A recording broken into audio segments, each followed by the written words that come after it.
ನಮಸ್ಕಾರ, ನಾನು ಶ್ರಾವ್ಯ. ನಮಸ್ಕಾರ, ನಾನು ಅನ್ಷಿತಾ. ಮಿಲ್ಪಿಟಾಸ್ ಕ್ಲಾಸ್ 3 ಮಕ್ಕಳಿಗೆ ಧನ್ಯವಾದಗಳು. ಕರ್ನಾಟಕದ ಅಡುಗೆಗಳಲ್ಲಿ ಸಾಕಷ್ಟು ಪ್ರಾಂತೀಯ ವೈವಿಧ್ಯಗಳಿವೆ. ಪಕ್ಕದ ರಾಜ್ಯಗಳ ಅಡುಗೆಯ ಪ್ರಭಾವ ನಮ್ಮ ಅಡುಗೆಗಳಲ್ಲೂ ಕಾಣಬಹುದು. 1980ರ ದಶಕದ ನಂತರ ಉತ್ತರ ಭಾರತದ ಅಡುಗೆಗಳು ಕರ್ನಾಟಕದಲ್ಲಿ ಜನಪ್ರಿಯವಾದವು. ಆದರೂ ಕರ್ನಾಟಕದ ವಿಶೇಷ ಅಡುಗೆಗಳಾದ ಮೈಸೂರು ಪಾಕ್, ಮಸಾಲೆ ದೋಸೆ ಮತ್ತು ಜೋಳದ ರೊಟ್ಟಿ ಮುಂತಾದವುಗಳ ರುಚಿಯೇ ವಿಶೇಷವಾದುದು. ಈಗ ಉಪಟಿನೋ ಕ್ಲಾಸ್ 4ನೇ ಮಕ್ಕಳಿಂದ ನಮ್ಮ ಕರ್ನಾಟಕದ ಕೆಲವು ವಿಶಿಷ್ಟ ಅಡುಗೆಗಳ ಕಿರು ಪರಿಚಯ.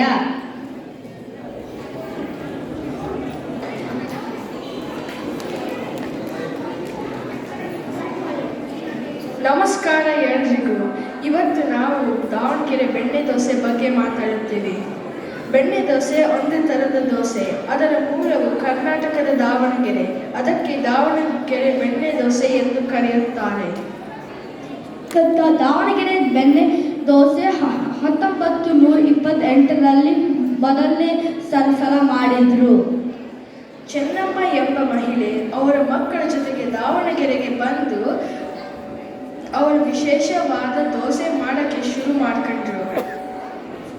ದಾವಣಗೆರೆಯಲ್ಲಿ ಇರುವ ಮಂಡಕ್ಕಿ ಬಟ್ಟಿ ಹಾಗೂ ಸುತ್ತಮುತ್ತಲಿನ ಹಳ್ಳಿಗಳಲ್ಲಿ ಸಿಗುವ ಬೆಣ್ಣೆಯಿಂದ ಈ ವ್ಯಾಪಾರ ಬೆಳೀತು. ದಾವಣಗೆರೆ ಬೆಣ್ಣೆ ದೋಸೆ ಹಿಟ್ಟನ್ನು ಮಂಡಕ್ಕಿ, ಉದ್ದಿನಬೇಳೆ ಮತ್ತು ಅಕ್ಕಿ ಹಾಕಿ ಮಾಡುತ್ತಾರೆ. ಆ ಹಿಟ್ಟನ್ನು ಬಿಸಿ ಹಂಚಿನ ಮೇಲೆ ಹಾಕಿ ಬಹಳ ಬೆಣ್ಣೆ ಅದರ ಮೇಲೆ ಹಾಕಿ ತಯಾರು ಮಾಡುತ್ತಾರೆ. ದಾವಣಗೆರೆ ಬೆಣ್ಣೆ ದೋಸೆ ಗಾತ್ರದಲ್ಲಿ ಸಣ್ಣದಿರುತ್ತೆ. ಬಹಳ ಬೆಣ್ಣೆ ಮತ್ತು ಅಕ್ಕಿ ಹಿಟ್ಟು ಹಾಕಿ ಮಾಡುತ್ತಾರೆ. ಬೆಣ್ಣೆ ದೋಸೆ ತಯಾರಾದ ಮೇಲೆ ಅದು ಕೊಬ್ಬರಿ ಚಟ್ನಿ ಮತ್ತು ಆಲೂಗಡ್ಡೆ ಪಲ್ಯ ಹಾಕಿ ಜನರಿಗೆ ನೀಡುತ್ತಾರೆ.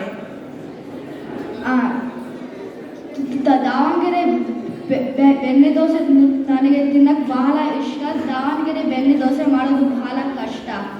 ಜೈ ಕರ್ನಾಟಕ, ಜೈ ದಾವಣಗೆರೆ, ಜೈ ಬೆಣ್ಣೆ ದೋಸೆ.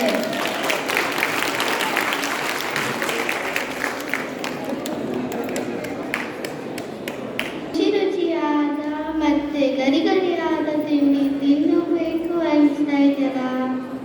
ಮಧುರ್ ವಡೆಕಾಯಿ ಚಟ್ನಿಯೊಂದಿಗೆ ತಿನ್ನು. ಅದು ಗರಿ ಗರಿಯಾಗಿ ಮತ್ತು ಬಾಯಿಯಲ್ಲಿ ಇಟ್ಟರೆ ಅದು ಕರಗಿ ಹೋಗುತ್ತದೆ. ಹೌದು, ನಿನಗೆ ಗೊತ್ತಾ? ಮದ್ದೂರು ವಡೆ ರಾಮಚಂದ್ರ ಬುದ್ದಯ್ಯನವರು ತಮ್ಮ ಹೋಟೆಲ್ಲು ವೆಜಿಟೇರಿಯನ್ ಟಿಫಿನ್ ರೂಮಿನಲ್ಲಿ ಕಂಡು ಹಿಡಿದರು. ಆ ಟಿಫಿನ್ ರೂಮು ಮದ್ದೂರು ರೈಲ್ವೆ ನಿಲ್ದಾಣದಲ್ಲಿ ಇತ್ತು. ಹೌದು, ಅವರು ಇಡ್ಲಿ ಮತ್ತು ಪಕೋಡ ಮಾಡುತ್ತಿದ್ದರು.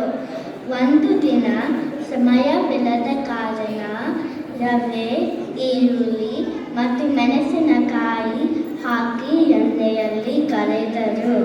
ಅದಾದಮೇಲೆ ಎಲ್ಲರಿಗೆ ಕೊಟ್ಟರು. ಅದನ್ನು ತಿಂದು ಜನ ಇಷ್ಟಪಟ್ಟರು. ಆಗಿನಿಂದ ಈಗಿಗೆ ಜನರು ಇನ್ನ ಇಷ್ಟಪಟ್ಟು ತಿನ್ನುತ್ತಾರೆ. ಇಂದಿಗೂ ನಾವು ಬೆಂಗಳೂರಿನಿಂದ ಮೈಸೂರಿಗೆ ಹೋಗುವ ರೈಲಿನಲ್ಲಿ ಮಧುರು ವಡೆ ಮಾಡುತ್ತಾರೆ. ಮದ್ದೂರು ವಡೆ ಎಷ್ಟು ರುಚಿ ಅಂದರೆ ನೀವು ಪಿಜ್ಜಾ, ಬರ್ಗರ್ ಮರೆಯುತ್ತೀರಿ.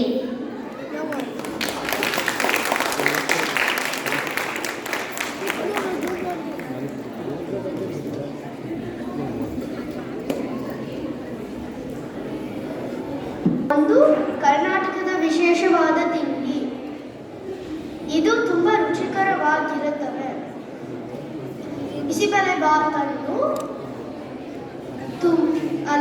ಬಿಸಿಬೇಳೆಬಾತಲ್ಲಿ ತುಂಬ ಪೌಷ್ಟಿಕಾಂಶ ಇರುತ್ತವೆ.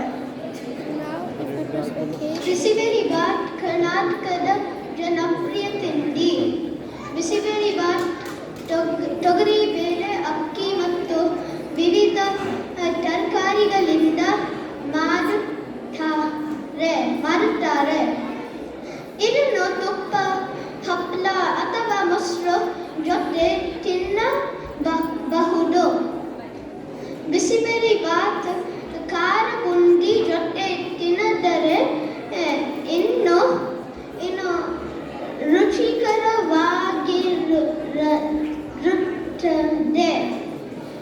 ಈ ಈ ತಿಂಡಿಯು ಮೂಡುವೆ ಹಬ್ಬ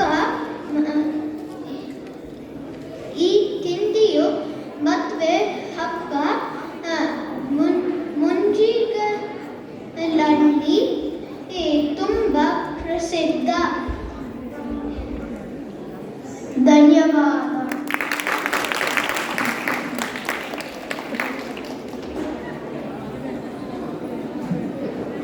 ಇಲ್ಲಿ ಬೇಕು ಅನಿಸ್ತಾ ಇದೆ ನಿಮಗೆ? ನನಗೆ ಗೊತ್ತು. ಧಾರವಾಡ ಬೇಡ. ಧಾರವಾಡದ ಒಂದು ವಿಶೇಷವಾದ ಸಿಹಿ ತಿಂಡಿ. ಇದನ್ನು ಧಾರವಾಡದ ಎಮ್ಮೆ ಹಾಲು ಮತ್ತು ಸಕ್ಕರೆಯಿಂದ ಮಾಡುತ್ತಾರೆ. ಈ ತಿಂಡಿಯ ಇತಿಹಾಸವು ಸುಮಾರು 175 ವರ್ಷಗಳಷ್ಟು ಹಳೆಯದು. ಇವಾಗ ನಿಮಗೆ ಧಾರವಾಡ ಬೇಡ ತಿನ್ನಬೇಕು ಅನಿಸ್ತಾ ಇದೆಯಾ? ಧನ್ಯವಾದಗಳು.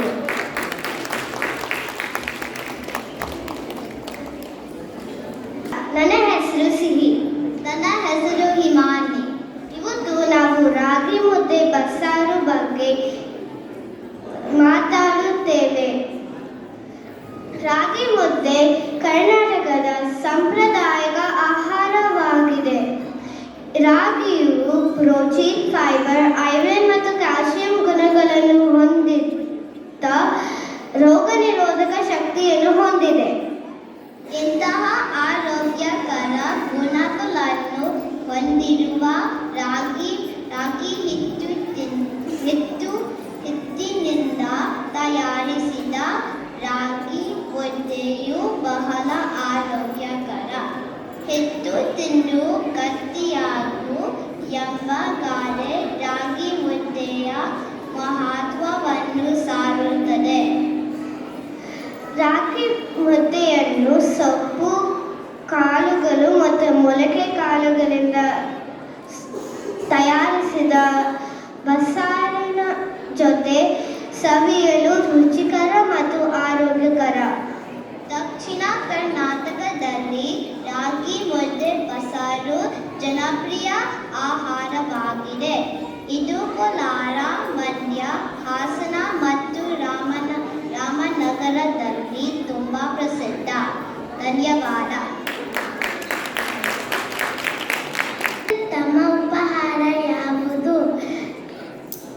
ಸರಳ ಹಾಗೂ ಆರೋಗ್ಯಕರ ಉಪಹಾರ ಯಾವುದು? ಇಡ್ಲಿಯ ಮೊದಲು ಉಲ್ಲೇಖ ವಡ್ಡಾರಾಧನೆ ಗ್ರಂಥದಲ್ಲಿ ಇಡ್ಡಲಿಗೆ ಎಂದಿದೆ. ಉದ್ದಿನ ಬೇಳೆ ಮತ್ತು ಅಕ್ಕಿ ರುಬ್ಬಿ ಹಿಟ್ಟನ್ನು ತಟ್ಟೆ ಇಡ್ಲಿ ಬೇಯಿಸಿ ತಟ್ಟೆ ಇಡ್ಲಿ ಮಾಡ್ತಾರೆ. ಇದು ಹಿಟ್ಟಿದ್ದು ರಾಮನಗರ ತಾಲೂಕಿನಲ್ಲಿ. ಇಡ್ಲಿಯನ್ನು ಕಾಯಿ ಚಟ್ನಿ ಮತ್ತು ಸಾಂಬಾರ್ ಜೊತೆ ತಿನ್ನಲು ಬಹು ರುಚಿ. ಧನ್ಯವಾದ. ಹೆಸರು ಅಭಿನವ್. ನನ್ನ ಹೆಸರು ನಿಶ್ಚಲ್. ಇವತ್ತು ನಾವು ಅಕ್ಕಿ ರೊಟ್ಟಿ ಪ್ರೆಸೆಂಟ್ ಮಾಡ್ತೀವಿ. ಅಕ್ಕಿ ರೊಟ್ಟಿಗೆ ಮೆಂತ್ಯದ ಸೊಪ್ಪು, ಅಕ್ಕಿ ಹಿಟ್ಟು, ಈರುಳ್ಳಿ ಮತ್ತು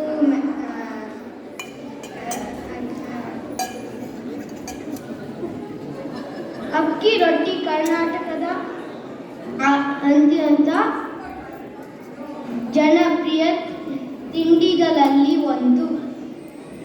ಅಕ್ಕಿ ರೊಟ್ಟಿಯನ್ನು ಚಟ್ನಿ ಹಾಗೂ ಬೆಣ್ಣೆ ಅಥವಾ ತುಪ್ಪದ ಜೊತೆ ಸವಿಯುತ್ತಾರೆ. ಆಹಾ, ಅಕ್ಕಿ ರೊಟ್ಟಿ ತಿನ್ನಲು ಬಹಳ ರುಚಿ. ಧನ್ಯವಾದ. ಮಂಗಳೂರು ಬನ್ಸ್ ಕರ್ನಾಟಕದ, ಅದರಲ್ಲಿಯೂ ಮಂಗಳೂರು ಉಡುಪಿ ಮೂಲದ ಒಂದು ವಿಶೇಷವಾದ ತಿಂಡಿ. ನಾನು ಇದನ್ನು ಮೊದಲು ನಮ್ಮ ದೊಡ್ಡಮ್ಮನ ಮನೆಯಲ್ಲಿ ತಿಂದಿದ್ದೆ. ಇದನ್ನು ಮಾಡಲು ಪಚ್ಚ ಬಾಳೆಹಣ್ಣು, ಸಕ್ಕರೆ, ಮೊಸರು, ಜೀರಿಗೆ, ಅಡುಗೆ ಸೋಡಾ, ಉಪ್ಪು, ಮೈದಾ ಹಿಟ್ಟು, ಬೇಕಾದರೆ ಸ್ವಲ್ಪ ಗೋಧಿ ಹಿಟ್ಟು ಮತ್ತು ಕರಿಯಲು ಎಣ್ಣೆ ಬೇಕಾಗುತ್ತದೆ. ಮಂಗಳೂರು ಬನ್ನು ತೆಂಗಿನಕಾಯಿ ಚಟ್ನಿ ಜೊತೆ ತುಂಬ ಚೆನ್ನಾಗಿರುತ್ತೆ. ಮಂಗಳೂರು ಬನ್ನು ಪೂರಿ ಥರ ಇರುತ್ತೆ. ಮಂಗಳೂರು ಬನ್ನು ಹುಳಿಯಾಗಿರುವ ಮೊಸರಿನಲ್ಲಿ ಮಾಡುತ್ತಾರೆ. ತುಂಬ ರುಚಿಯಾದ ಮಂಗಳೂರು ಬನ್ ಒಂದು ವಿಶೇಷವಾದ ತಿಂಡಿ. ಧನ್ಯವಾದ. ನನ್ನ ಹೆಸರು ನಾನು ಇವತ್ತು ಜೋಳದ ರೊಟ್ಟಿ ಬಗ್ಗೆ ಮಾತಾಡುತ್ತೇನೆ. ನಮಸ್ಕಾರ, ನನ್ನ ಹೆಸರು ಬಾಲ. ನಾನು ಇವತ್ತು ಎಣ್ಣೆಗಾಯಿ ಬಗ್ಗೆ ಮಾತಾಡ್ತಿದ್ದೇನೆ. ಜೋಳದ ರೊಟ್ಟಿ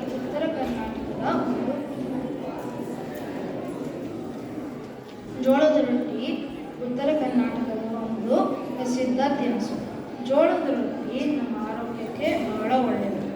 ಜೋಳದ ರೊಟ್ಟಿ ಮಾಡಲು ಜೋಳದ ಹಿಟ್ಟನ್ನು ಬಿಸಿ ನೀರು ಜೊತೆ ಕಲಸಿ ಅದನ್ನು ಚಪಾತಿ ಮಾಡುವ ರೀತಿ ತಟ್ಟಿ ಬೇಯಿಸಿ ಜೋಳದ ರೊಟ್ಟಿ ಮಾಡುತ್ತಾರೆ. ಅದನ್ನು ಚೆನ್ನಾಗಿ ಒಣಗಿಸಿದರೆ ಖಡಕ್ ರೊಟ್ಟಿ ಅಂತ ಕರೆಯುತ್ತಾರೆ. ಜೋಳದ ರೊಟ್ಟಿ ಮತ್ತು ಎಣ್ಣೆಗಾಯಿ ಪಲ್ಯ ಜೊತೆ ತಿನ್ನಲು ಬಹಳ ರುಚಿಕರ. ಜೋಳದ ರೊಟ್ಟಿ ಮತ್ತು ಎಣ್ಣೆಗಾಯಿ ಒಳ್ಳೆ ಜೋಡಿ. ಬದನೆಕಾಯಿ ಎಣ್ಣೆಗಾಯಿ ತಿನ್ನಕ್ಕೆ ತುಂಬ ಚೆನ್ನಾಗಿದೆ. ಶೇಂಗಾಯಿ, ಮೆಣಸಿನಕಾಯಿ, ಬದನೆಕಾಯಿ ಜೊತೆಗೆ ಒಳ್ಳೆ ರುಚಿ ಬರುತ್ತೆ.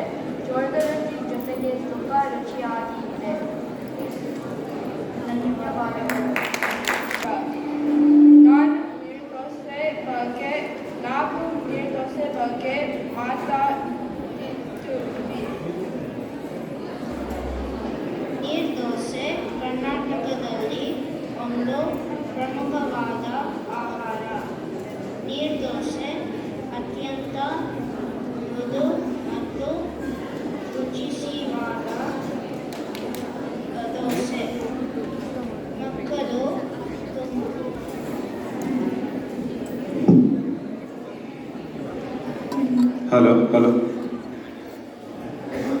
ಮಕ್ಕಳು ತುಂಬ ಇಷ್ಟಪಡುತ್ತಾರೆ.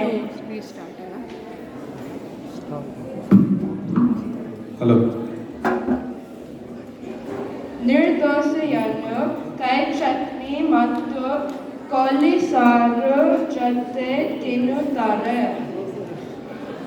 ಇದನ್ನು ತಯಾರಿಸುವುದು ತುಂಬ ಸುಲಭ. ಅಕ್ಕಿ, ತೆಂಗಿನ ತುರಿ, ಉಪ್ಪು ಮತ್ತು ನೀರು ಇಷ್ಟೇ ಬೇಕಾಗಿರುವ ಪದಾರ್ಥಗಳು. ಸಮಯ ಕಡವು ಇದ್ದಾಗ ನೀರ್ದೋಸೆ ಮಾಡಬಹುದು. ಇದು ಆರೋಗ್ಯಕ್ಕೆ ಹಿತಕ. ನೀರ್ದೋಸೆ ಸಾಧಾರಣ ದೋಸೆ ಅಲ್ಲ. ಇದು ವಿಶೇಷ ಮತ್ತು ರುಚಿಯಾದ ದೋಸೆ. ಧನ್ಯವಾದಗಳು.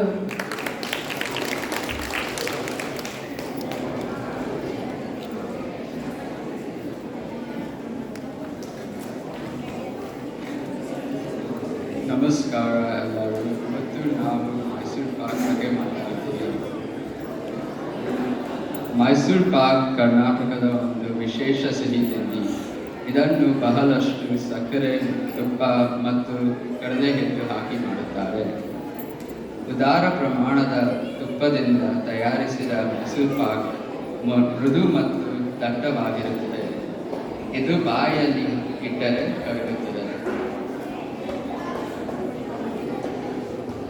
ಆಗ ಕಾರಣದಿಂದ ರಾಜ ಆಗಿದ್ದ 4ನೇಯ ಕೃಷ್ಣರಾಜ ಒಡೆಯರ್ 19ನೆಯ ಶತಮಾನದಲ್ಲಿ ಕಾಕಸೂರ ಮಡಪ ಎಂಬ ಬನಸಿಗನು ಕಂಡಿಡಿಯದನು. ಧನ್ಯವಾದಗಳು.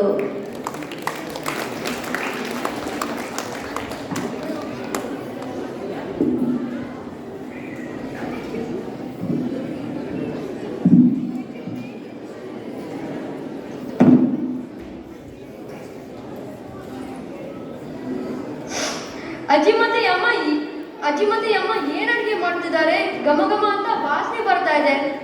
ಸಾಮಾನ್ಯ ಅವಿಬ್ರು ಒಬ್ಬಟ್ಟು ಮಾಡ್ತಾ ಇದ್ದಾರೆ.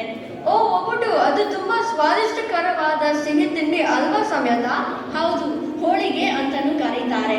ನಮ್ಮ ಕರ್ನಾಟಕದಲ್ಲಿ ಒಬ್ಬಟ್ಟು ಒಂದು ಸಾಂಪ್ರದಾಯಿಕ ರಸಭಕ್ಷ್ಯ. ಹಬ್ಬಗಳಲ್ಲಿ ಹಾಗೂ ವಿಶೇಷ ಸಂದರ್ಭಗಳಲ್ಲಿ ತಪ್ಪದೆ ಮಾಡ್ತಾರೆ. ನಮ್ಮ ಚಿಕ್ಕಮ್ಮ ಹಳಸಿನ ಒಬ್ಬಟ್ಟು ಮಾಡಿದ್ರು ಅಲ್ವಾ?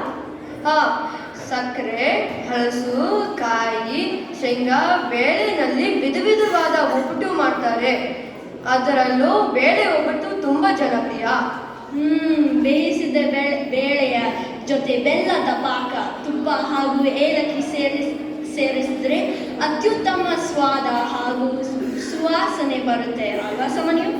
ಹೌದು, ಮೃದುವಾದ ಬಿಸಿ ಬಿಸಿ ಒಬ್ಬಟ್ಟಿನ ಮೇಲೆ ತುಪ್ಪ ಹಾಕಿ ಸವಿದರೆ ಎಂತ ರುಚಿ!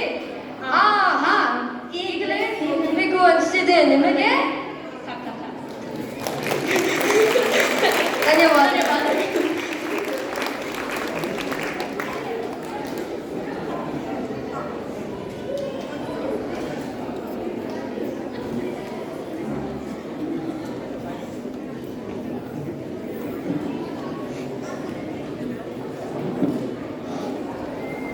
ಕುಪಟಿನೋ ಕ್ಲಾಸ್ 4 ಮಕ್ಕಳು ಎಷ್ಟೊಂದು ಅಡುಗೆ ಪರಿಚಯ ಮಾಡಿರ್ತಾರಲ್ವಾ? ಎಲ್ಲರಿಗೂ ಹಶ್ವಾಗ್ತಾ ಇದೆಯಾ? ಮತ್ತೆ ಥ್ಯಾಂಕ್ ಯು.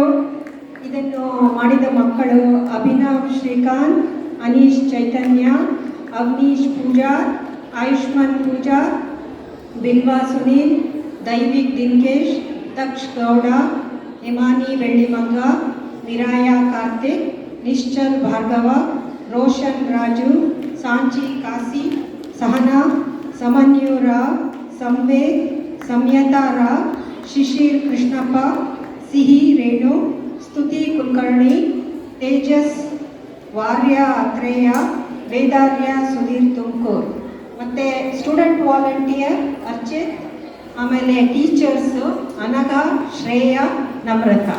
Thank you.